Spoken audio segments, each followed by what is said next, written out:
और 3 अपराधियों ने तोड़ा अमेरिकन इनएस्केपेबल जेल।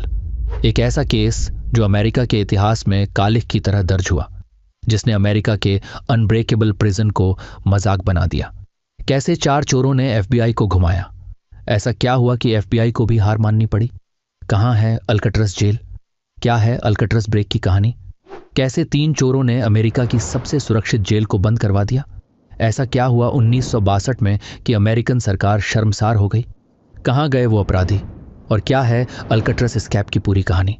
चलिए शुरू से समझते हैं। लेकिन शुरुआत करने से पहले अगर आपको हमारी ट्रू क्राइम सीरीज पसंद आती है तो वीडियो को लाइक करें, कमेंट में अपना फीडबैक जरूर दें और चैनल को सब्सक्राइब करना ना भूलें। आपके सपोर्ट से ही हम और बेहतर केस आपके सामने ला सकते हैं। अमेरिका के कैलिफोर्निया में सैन फ्रांसिस्को में समुद्र के बीचों बीच एक आइलैंड मौजूद है जिसे अल्काट्राज आइलैंड या अल्काट्रस प्रिजन के नाम से जाना जाता है। 22 एकड़ में फैला ये आइलैंड समुद्र में ही एक बड़े से पत्थर पर स्थित है, इसलिए इसे द रॉक भी कहते हैं। वैसे तो ये आइलैंड लाइट हाउस, फोर्ट यानी किला और मिलिट्री प्रिजन के रूप में भी यूज किया जा चुका है। 1859 से पहले ये स्पेशली यूएस आर्मी के लिए ही बनाया गया था, लेकिन 1933 में आर्मी ने इसे छोड़ दिया और इसके अगले ही साल 11 अगस्त 1934 को सरकार के डिपार्टमेंट ऑफ जस्टिस ने इसे फेडरल प्रिजन यानी संघीय जेल में कन्वर्ट कर दिया। दरअसल उस वक्त अमेरिका खूंखार अपराधियों का घर बन चुका था, जिनके लिए जेलों को तोड़ना चुटकी बजाने जितना आसान काम हो गया था। इसलिए सरकार चाहती थी कि एक ऐसी जेल हो जहां से कैदी भागने के बारे में अपने ख्वाब में भी न सोचें, और इसी सपने को पूरा किया अल्काट्राज जेल ने, जिसे मजबूत लोहे की फेंसिंग, अनब्रेकेबल स्टील से बनी सलाखें और मजबूत और मोटी कंक्रीट की दीवारों से लैस रखा गया था। अंदरूनी ढांचे के साथ साथ ये बाहर से भी खतरनाक थी। आसपास समुद्र की ऊंची ऊंची और ठंडी पानी की लहरों और सन्नाटे के अलावा कुछ नहीं था। ये पूरी तरह से 10 से 12 डिग्री सेल्सियस ठंडे पानी से घिरी हुई थी, इसलिए यहां से भागना इतना आसान नहीं था। ऊपर से मुश्किलें समुद्र की शार्कों ने भी बढ़ा रखी थीं, जो शिकार के इंतजार में अक्सर जेल के आसपास घेरे यानी चक्कर मारा करती थीं। लेकिन अगर इन शार्कों या ठंडे पानी को भी चीरकर कोई भागने की कोशिश करे तो फिर उसके लिए थे जेल के दर्जनों गार्ड्स, जो चप्पे चप्पे पर पैनी नजर रखते थे। जेल की हर बैरक, हर सेल, हर कमरे के आसपास दिन में 12 राउंड होते थे, ताकि कैदियों की हर एक्टिविटी पर नजर रखी जा सके।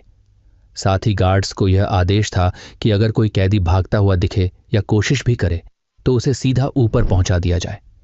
इस तरह जो भी कैदी यहां से भागने की कोशिश करता वह या तो मारा जाता या फिर पकड़ा जाता, और पकड़े जाने के बाद भी उसके नसीब में डेथ पेनल्टी ही लिखी जाती थी। मतलब मरना तो था ही, फिर चाहे कैदी गार्ड की गोली से मरे, ठंडे पानी में जमती हड्डियों और रुकती सांस की वजह से मरे, शार्क या समुद्री जीवों के जबड़े में फंसकर मरे, या फिर पकड़ने के बाद सरकार के गैस चैम्बर, इलेक्ट्रिक चेयर या हैंगिंग सिस्टम से मरे। इसलिए अमेरिका इस जेल को एस्केप प्रूफ प्रिजन और द इनएस्केपेबल प्रिजन कहता था, यानी ऐसी जेल जहां से भागना इम्पॉसिबल था। पर कहते हैं ना कि इस वर्ल्ड में इम्पॉसिबल जैसा कुछ नहीं होता, इसलिए कुछ कैदियों ने यहां भी अपना चक्कर चलाया और भागने की कोशिश की। 1934 में ही यहां देश के सबसे बड़े क्रिमिनल्स, गैंगस्टर्स को पहुंचा दिया गया। कुछ सबसे खतरनाक कैदियों की बात करें तो इनमें famous gangster Al Capone, machine gun के नाम से फेमस केली किलर रॉबर्ट स्ट्रॉड, जिन्हें बर्डमैन ऑफ अल्काट्राज भी कहा जाता था, ऐसे तमाम कैदी यहां सड़ने के लिए भेज दिए गए, और इनमें से करीब 36 प्रिजनर्स ने 14 बार भागने की कोशिश की, लेकिन अफसोस कि कोई भी अपने मकसद में कामयाब नहीं हुआ, और इनमें से 21 को पकड़ लिया गया, 6 को गोली मार दी गई, जबकि बाकी पानी में डूबकर मारे गए। पर फिर आया 1962 का वो साल, जिसने अल्काट्राज की सुरक्षा में ऐसी सेंध लगाई कि दुनिया इसकी खिल्ली उड़ाने लगी, क्योंकि अमेरिका की सबसे सुरक्षित जेल तोड़ी जा चुकी थी। 1 या 2 नहीं बल्कि 3-3 कैदी सिक्योरिटी को चकमा देकर फरार हो चुके थे। पीछे रह गए थे तो सिर्फ उनके नकली पुतले, जो पुलिस की नाकामी पर मुस्कुरा रहे थे। इन कैदियों ने मिलकर ऐसा प्लान बनाया जिसने अल्काट्राज जेल को